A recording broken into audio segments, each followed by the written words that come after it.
Hey, what's up everybody? In this video, I'm going to show you how to use an external MIDI device such as a keyboard with the Dave Smith Evolver sequencer. I'm going to show you what you can and what you cannot do with that mode, and also talk a little bit about using the sequencer in the mod matrix.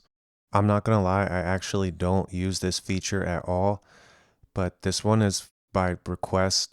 I saw someone left a comment saying that they bought an Evolver because of one of my videos, and they specifically asked if I could show this feature.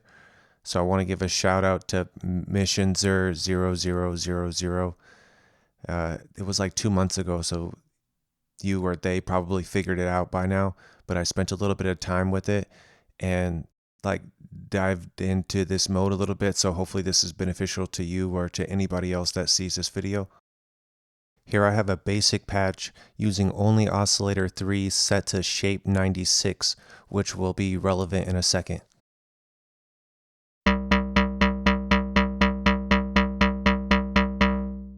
First, I wanted to show you that all the sequencer tracks I'm using are blank, and that whenever you're in the sequencer editor mode, when you turn the encoder, the envelopes will fire. Sometimes it's useful and sometimes it's kind of annoying. So because of that, there's maybe been at least one time in a video where I go up to the top row and turn the volume all the way down to 0 before going into the sequencer to show whatever it is that I was trying to show. And here again, just showing that all the steps are set to 0 and ready for the data that will come from the external MIDI keyboard, and just turning the volume back up so I could show you something here. So the reason why I picked shape 96, which allegedly is special because it's unique to the Evolver, is because it's just one value over from shape 95, which is the blank wave. So here, going through the steps, if you have like headphones on and it's loud, like maybe you hear a faint click or pop or sound, and you can emphasize that by setting the attack times to the fastest value and just turning the filter envelope amount up a little bit. So here I'm not like boosting the audio like afterwards or anything. Like the click will be much more loud and pronounced, and it's just to show you that there's a difference, because even though like shape 95 is a blank wave, it's only like muted at the oscillator level and the envelopes still fire. So if you're trying to use that blank wave in your sequences to like add rest or whatever, it's just something to keep in mind. Now I'll show the whole process of making a sequence using a MIDI keyboard after just resetting the envelopes to where I had them at the beginning. So at this point in the video, the MIDI keyboard is not even turned on. So I'm going to slide it out and turn the power on, and you'll see on the display of the Evolver next to the 5, there will be a little blinking indicator that lets you know that you're receiving MIDI. Now, like I said, I don't actually use this mode normally or MIDI controller at all, and I confused myself here, but like got something kind of cool to show on video, like this interaction. So originally I just wanted to show that I always thought it was clever and useful that each time you press the sequencer button, the Evolver remembers what page you were on the last time you were in the sequencer mode. But at the same time, I'm holding the button down because that's what you do to enter the mode that lets you record with a MIDI keyboard. So after holding down that button, I then press the button for sequencer track 2. But once I press a key on my keyboard, the light jumped down to the row for sequencer track 3. And I confused myself. I didn't know where the data was going. And like that's the type of thing that would like make me delete videos before. But I learned something useful here, that it matters what page or track you are on before you hold down the sequencer editor button. So like knowing that could prevent you from confusion or overwriting like sequences that you hadn't saved yet. And here just showing that once you reach the end of a sequence, if you keep pressing notes, it will overwrite your notes. Like it doesn't stop at 16.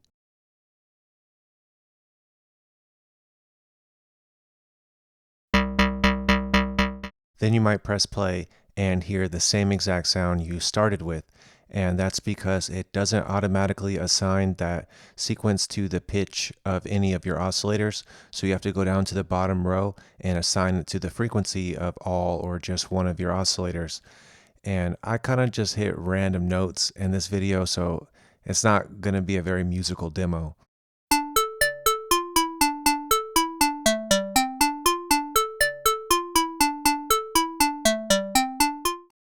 You can also do it the other way around and assign the sequencer destination first before recording in the Midi notes, which will allow you to hear it at the pitch in which it will be played back at.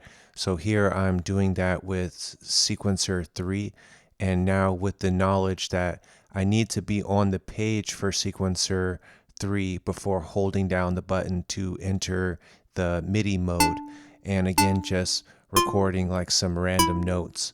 So I'm not like a skilled keyboard player and have very minimal knowledge of music theory, but I recognize that one of these notes was off in this already like random sequence, and I'll show you what you can't do with this mode.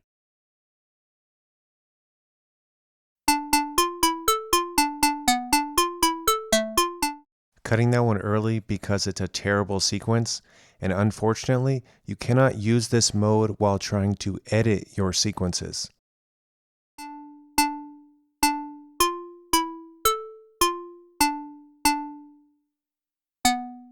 There, I just went through each step to try to find the one that I thought was off, and I think it's this one, step 9, which has a value of 46. So I hold down the sequencer button again to go into that mode, and look at this, because this is really weird how the values or data is displayed here.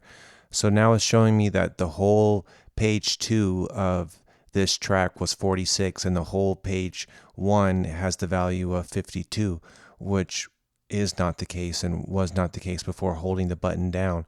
So I go back to step 9. You see that the LED here is active, thinking that we're on step 9, and I put a note in, then exiting and going back into the sequencer edit mode to like refresh the page, and you'll see that that note or value got recorded onto step 1, and step 9 is still a value of 46. So I'm going to show that again, but just clear out the sequence first and do it over again so it's like easier to show and less confusing. So I'll set all these values to 0, and then I'll make it an 8-step sequence, and I'm going to try to record on to step 5 here. So I hold the sequencer button down again, which enters the MIDI mode, and then turn the encoder for 5. So it looks like 5 would be active. When I put a note in, then exit and go back, that note is recorded onto step 1. So it's like all or nothing. Each time you do it, this like process, it starts recording again from the beginning. So it's kind of a limitation in my opinion. It would be nice if you could go and edit individual steps using this mode also. Next, I want to show you a couple things that you should keep in mind when using this mode or sequencing on the Evolver in general, especially sequencing pitch. So here I just cleared out that sequencer track and am recording in some new notes. The video is sped up to save time, but here's what the new sequence sounds like.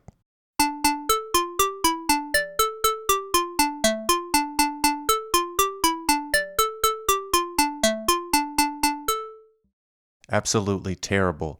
And here's the first sequence from earlier, which isn't much better.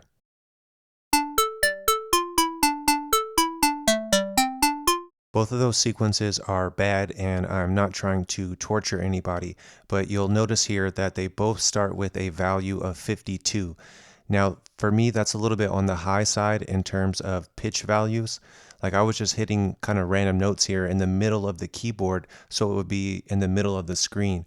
But that value of 52 adds 2 octaves and 2 semitones to the bass pitch of C1 here. So you might have to go and turn down the pitch of the oscillators or transpose the whole evolver.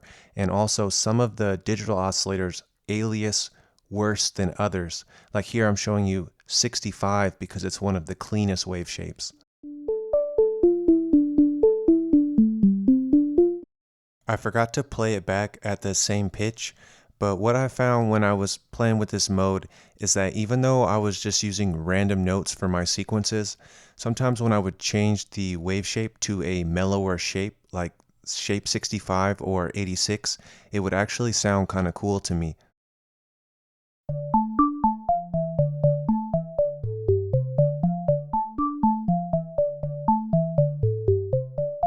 Like that was with two oscillators set to shape 86 and detuned a little bit. Now there's probably nothing I could have done to save the sequences in this video in a short amount of time. Like here I was going to play the other sequence I created, but it didn't sound good here. But when I was playing around with this before recording the video, like what I found is just changing the wave shape and maybe turning it down an octave was like sounding actually kind of cool with shape 65 or 86 specifically. And again, here I was just trying to show that I couldn't re-record over the last step. So whatever step it landed on was like where I start here. And I wanted to show you that there's a difference between routing the bottom row sequencer destination and the sequencer as a destination in the mod matrix at a certain point. Back at our starting point, and I'll show you the sequencer. So that value that got recorded onto step 1 was 76. So I'll set step 2 to a reset, then assign that sequence to oscillator frequency at the bottom row.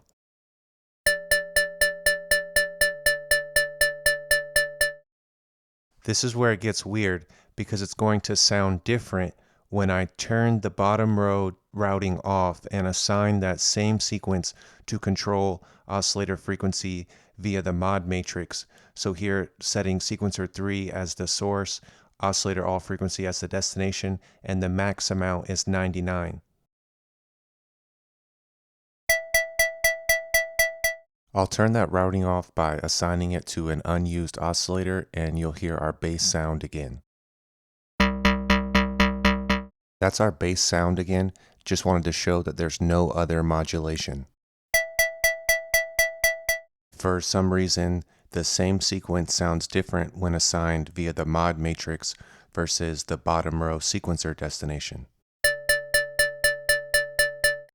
I don't want to say anything that I later find out to be incorrect, but as you can see, they're definitely different sounds. That was with the mod matrix, and I'll play it one more time assigned at the bottom row. This was something I ran into while making this video. Normally I don't use sequencer values that high or use a keyboard to enter notes. So this value of 76 would sound different whenever it was assigned at the bottom row sequencer destinations versus when the same sequence was assigned via the mod matrix.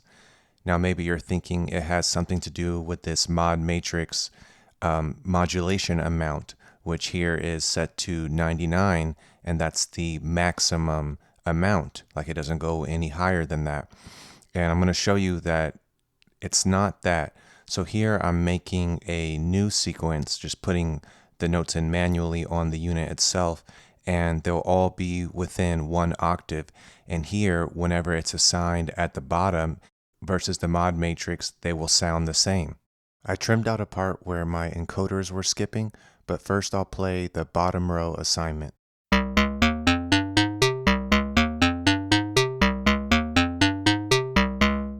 Then turning that off on the bottom row and assigning the same sequence with the mod matrix.